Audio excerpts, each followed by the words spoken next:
So mediation. What the hell good is mediation if it's not binding? But it's not, right?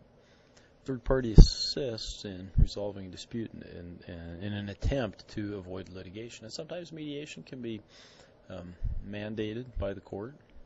Okay. Parties agree to use it. Again, it reduces the court caseload, no judicial review. When you think of mediation is this. You've got two disputing parties, and the best example I can think of often is management and employees, and that gets very, very heated. Management, of course, is concerned about the welfare of the business, and employees are concerned about their own welfare and that of their families, and so it's very heated, and emotions can run very, very hot. And what a mediator does that improves on that process is really kind of separates the parties then and tries to ferret out the issues as opposed to letting the emotions take over. And physically that's what's done. Oftentimes the mediator separates the parties and then kind of shuttles back and forth, and the shuttling could be literal or in some cases probably figurative. If done maybe over space or over, using Skype, using some of the techniques that we have. In the old days, of course, it was all very, very physical, and you did separate. You sent them to neutral corners, and then you walked in between them and tried to figure out what was going on. So, no judicial review in this case. And what happens is the mediator doesn't really make a decision. The only thing that can happen is that the parties can agree to a decision, and then it becomes contractual. They write down the basics of the decision, and they all sign it, and then it becomes kind of a contractual thing at that point in time.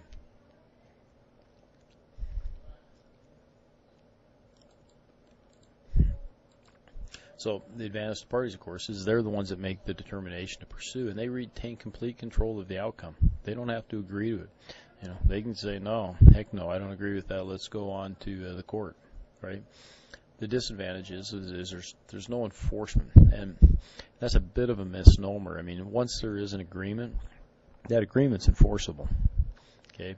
But the mediator can't enforce a binding agreement. It can't say this is how it's going to be. Buck up, okay? Selection of the mediator is to the qualifications. Again, oftentimes there's subject matter expertise. They might have a lot of knowledge in a particular area that they can apply, in addition to, of course, being a successful mediator, just knowing the process. So it's informal mediator, right? Opening statement sets forth the rules. The parties view the statements, right? They start exchanging, and they do that through the mediator. Again, so they try to keep the emotions at bay. And they discuss options.